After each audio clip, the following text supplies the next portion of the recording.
illustres frères et sœurs dans le Seigneur à travers le monde entier, que la grâce, la santé et la paix de Dieu demeurent avec chacun d'entre nous au nom de Jésus. Merci, c'est toujours venant.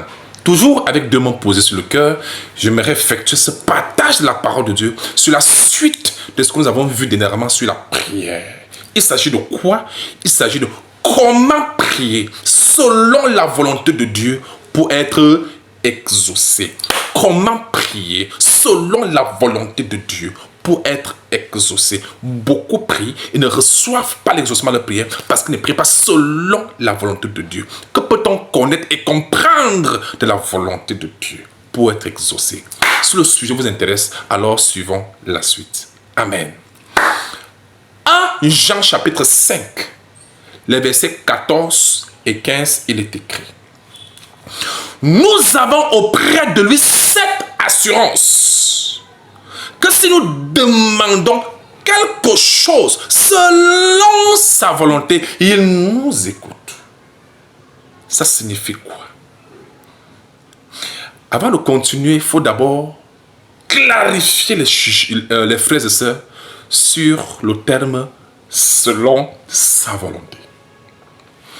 Bien-aimés, il faut savoir une chose, c'est que la volonté de Dieu, c'est celle qui a été accomplie par Christ à la croix pour nous. Et la volonté de Dieu pour nous, c'est de croire en ce qu'il a fait par Christ pour nous. Et ce qu'il a fait de nous par Christ. Amen. C'est quoi plus concrètement?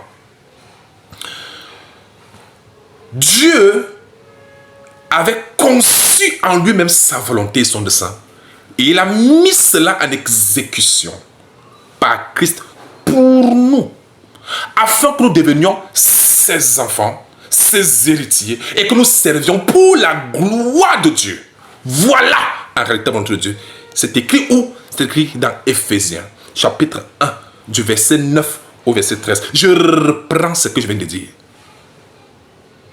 Dieu avait conçu en lui-même sa volonté et son dessein. Et il a mis cela en exécution par Christ pour nous, afin que nous, croyant en Jésus, que nous devenions ses enfants, ses héritiers, et que nous servions pour la gloire de Dieu. Voilà la volonté de Dieu.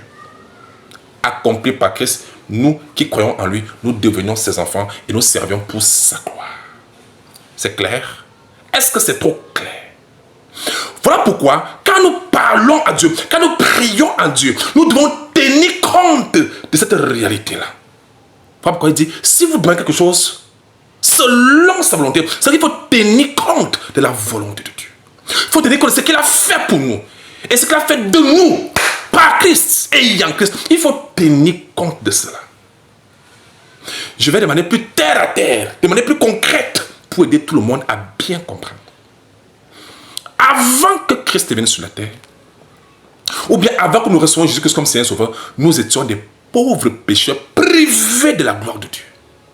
Condamnés même à cause de nos péchés. Mais Christ est venu ôter ce péché. Et nous qui croyons en lui, il a fait de nous les enfants de Dieu. Et Christ en nous, l'espérance de la gloire. Donc il y a eu un changement, une transformation par son sacrifice. Nous ne sommes plus les enfants de dehors, les gens de dehors, nous sommes devenus les enfants, les héritiers du royaume. Donc en priant Dieu, il faut tenir compte de cela. Je ne peux plus demander à Dieu, moi qui ai déjà cru, je ne peux plus demander à Dieu de faire de moi ce que je suis déjà devenu en Jésus. Ou bien ce que Dieu a fait de moi. C'est comme un esclave que toi, parent, tu as fait de lui ton enfant et il prie encore tous les jours que papa, Père, Seigneur Dieu, fais de moi ton enfant, fais de moi ton héritier. Mais tu es insensé, tu es déjà mon enfant. Donc rends grâce. Rends grâce. Père, bénis-moi. Seigneur, bénis-moi alors. Mais je t'ai déjà béni de toutes sortes de bénédictions spirituelles en Jésus-Christ. Tout enfant de Dieu est réellement béni. Ce n'est pas la blague. Éphésiens 1, verset 3 est clair. Seigneur, je veux l'onction. Mais Christ est l'onction de Dieu. Le Saint-Esprit, voilà l'onction que tu as en toi. Seigneur, donne-moi la sagesse. Mais Christ est la sagesse. Ce dont nous devons demander, ce n'est plus pour demander à Dieu des choses que nous avons déjà. Amen. Pourquoi dit dans Jacques, chapitre 4, le verset 3, quand vous demandez, vous ne recevez pas, parce que vous demandez mal, dans le but de satisfaire vos passions. Mais bien aimé, est-ce que vous savez que le jour que vous avez reçu Jésus-Christ comme Seigneur et Sauveur, vous avez tout reçu de Dieu? Tu vas me dire, c'est écrit où? C'est écrit dans Colossiens, chapitre 3, le verset 11. Christ est tout et en tous. Si tu as Christ, tu as tout.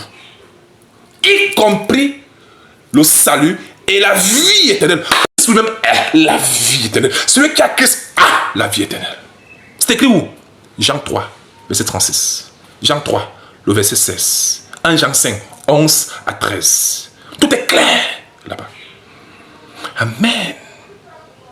Seigneur, je veux la vie éternelle. Tu as déjà la vie éternelle si tu as Jésus, car Jésus-Christ est lui-même la vie éternelle. 1 Jean 5, le verset 11 à 13. Je vous ai écrit ces choses. Voilà ce que la Bible dit. Ce témoignage est que Dieu nous a déjà donné, pas qu'il va nous donner, c'est qu'il nous a déjà donné la vie éternelle. Cette vie est en son Fils. Celui qui a le Fils a la vie éternelle. Il n'a pas dit celui qui a le Fils aura la vie éternelle. Non, celui qui a le Fils a déjà la vie éternelle. Celui qui n'a pas le Fils n'a pas la vie éternelle. Verset 13, il dit, je vous ai écrit ces choses. Hey, hey. Afin que vous croyiez que vous avez déjà la vie éternelle. Vous qui croyez au nom du Fils de Dieu. Ça c'est 1 Jean 5, du verset 11 au verset 13. Tout est clair. Seigneur, je vais aller au ciel. Je vais être héritier de ton royaume.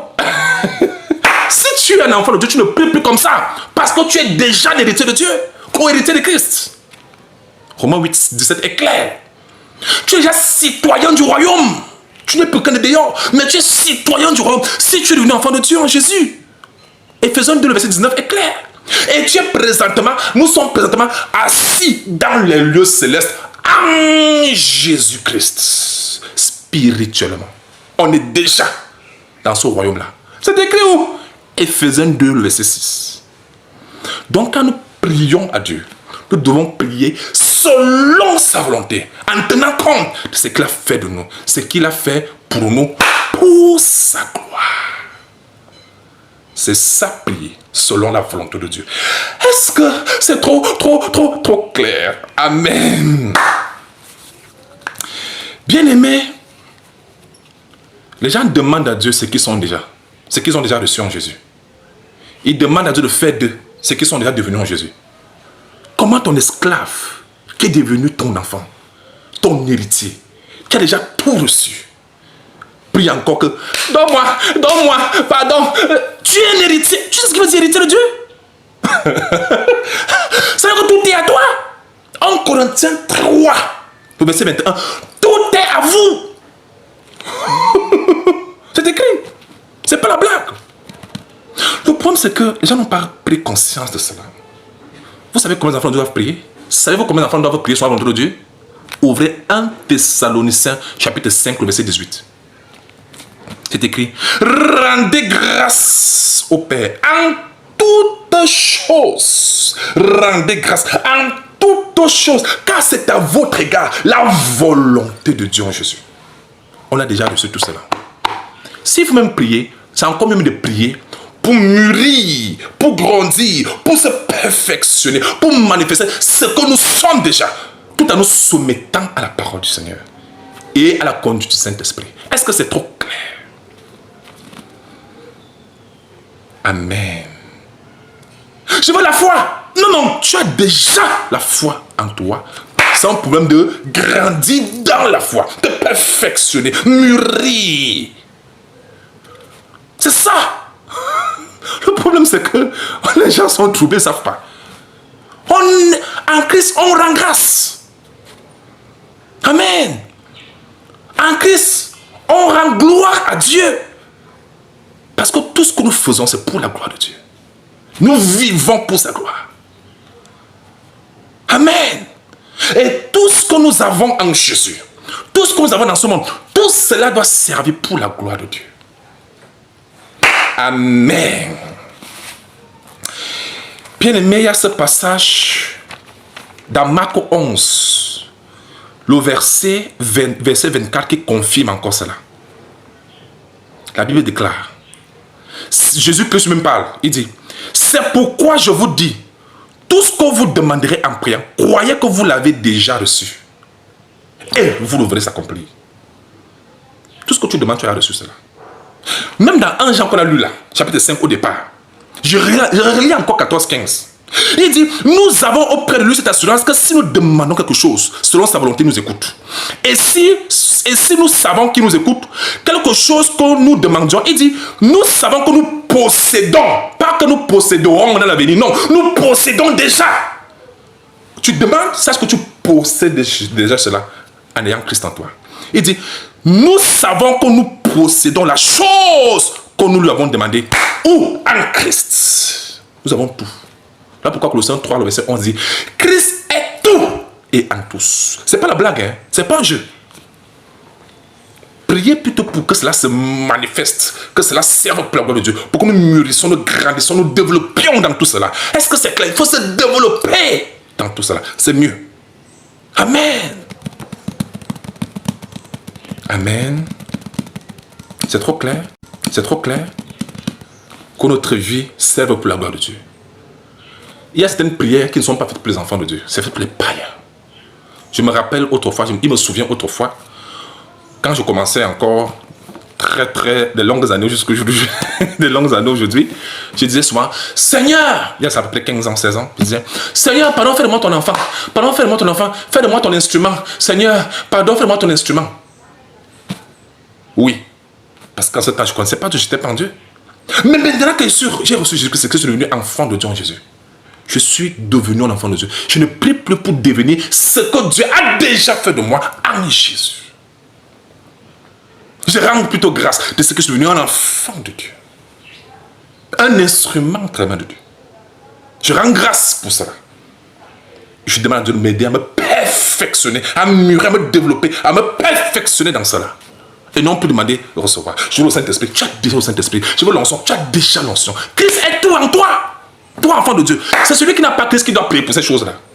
Et attention, ce ne sont, écoutez mes bien-aimés, on ne reçoit pas ces choses parce qu'on a prié. Non, on reçoit tout cela parce qu'on a accepté de recevoir Jésus-Christ comme Seigneur et Sauveur.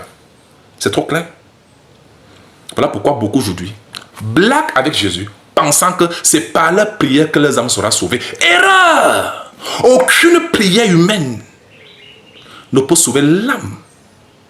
Donc non.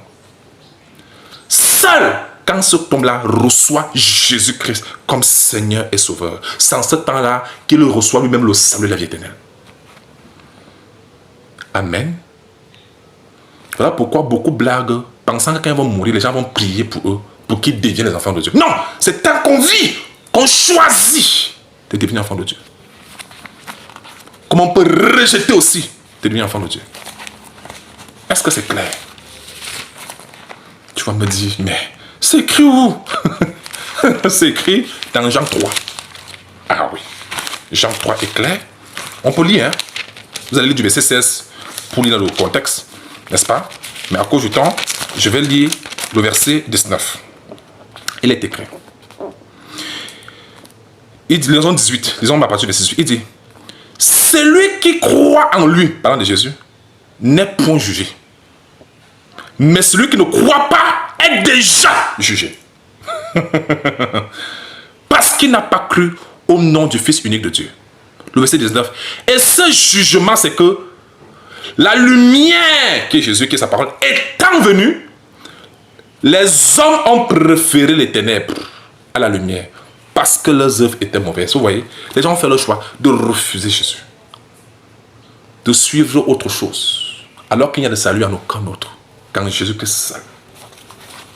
Ne croyez pas que les prières vont sauver vos âmes. C'est Jésus qui sauve les âmes. Et c'est toi-même qui choisis Jésus. Comme tu peux le rejeter, c'est ton choix. On ne dit pas qu'il y a dessus Jésus-Christ depuis que je me suis fait baptiser. Non, non, il faut aussi marcher conformément à sa parole. Est-ce que c'est trop clair?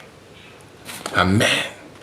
Ce ne sont pas les prières qui sauvent, c'est Jésus qui sauve. Celui que tu acceptes dans ta vie comme Seigneur Sauveur. Amen. Voilà pourquoi Jésus m'a dit, si on est né de nouveau, il ne peut pas entrer dans le royaume de Dieu. Il ne peut même pas entrer là-bas. Un enfant de Dieu ne prie pas comme les païens. Voilà pourquoi il faut le discernement quand nous parlons à Dieu, en tenant compte de ce qu'il a fait pour nous en Jésus et ce qu'il a fait de nous en Jésus. 2 Corinthiens 5, le verset 17. Si quelqu'un est en Christ, il est une nouvelle créature. Donc il doit rendre grâce de ce qu'il est devenu une nouvelle créature en Jésus. Les choses anciennes sont passées. Il doit rendre grâce à Dieu de ce que les choses anciennes sont passées. Et dit, voici, toutes choses sont devenues nouvelles. Il doit rendre grâce à Dieu pour cela. Maintenant, s'il arrive que la personne soit faible spirituellement, il est encore immature, voilà pourquoi il est écrit dans Éphésiens, nous prenons Philippiens, chapitre 4, le verset 6. Voilà ce qui est écrit. Regardez ce que Dieu a dit. Regardez ce qu'il a dit dans Philippiens 4, verset 6. Voilà ce qu'il a dit. Il dit ceci. Ne vous inquiétez de rien. Mais en toute chose, faites connaître vos besoins à Dieu, par des prières et des supplications. Vous pouvez me supplier Dieu pour les autres, pour qu'ils choisissent Jésus. Parce que ce ne sont pas les supplications là qui vont sauver leurs âmes. Non, ils doivent choisir Jésus. Il dit, avec des actions de grâce. Ça veut dire que même si tu demandes quelque chose, rends grâce de ce que tu as reçu, c'est là en Jésus. Rends grâce. Enfant de Dieu, c'est que Dieu nous attend. C'est que nous chantons un cantique nouveau, que nous rendons grâce à lui. En toutes choses, voilà la prière des enfants de Dieu. Un enfant de Dieu doit passer le temps à rendre grâce au Seigneur. Amen. Et de prier pour son perfectionnement, pour sa croissance, pour sa maturation dans le Seigneur. Et priez ainsi les uns pour les autres. Est-ce que c'est trop clair? Amen. Enfant de Dieu, ne plus les prières qui n'ont pas de sens. Ne demande pas à Dieu ce qu'il t'a donné. Ne demande pas à Dieu ce qu'il a fait de toi. Tu rends grâce pour cela. Amen. Et continue à honorer Dieu par tes actions, par tes œuvres, par ce que tu fais pour sa gloire. C'est ça. Amen. Je finis donc en vous disant ceci. Un esclave que tu as fait de lui ton enfant, ton héritier. Ton enfant, ton héritier. Ce que tu attends de lui, c'est que premièrement, il rende grâce.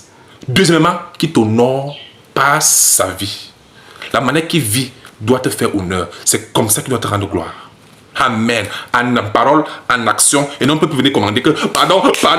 Non, tu as déjà cela, rend grâce. Voilà pourquoi le Seigneur dit, soyez toujours joyeux. Je le répète, soyez toujours joyeux. 1 Thessaloniciens chapitre 5, verset 15 et 16. Verset 16 particulièrement. Réjouissez-vous dans le Seigneur, je le répète. Réjouissez-vous, Philippiens 4.4. Enfants de Dieu, réjouissons-nous. C'est ce que Dieu attend de nous en Jésus-Christ. Toutes vos questions et préoccupations sont les bienvenues. Que le Seigneur vous bénisse et qu'il vous garde. Ciao.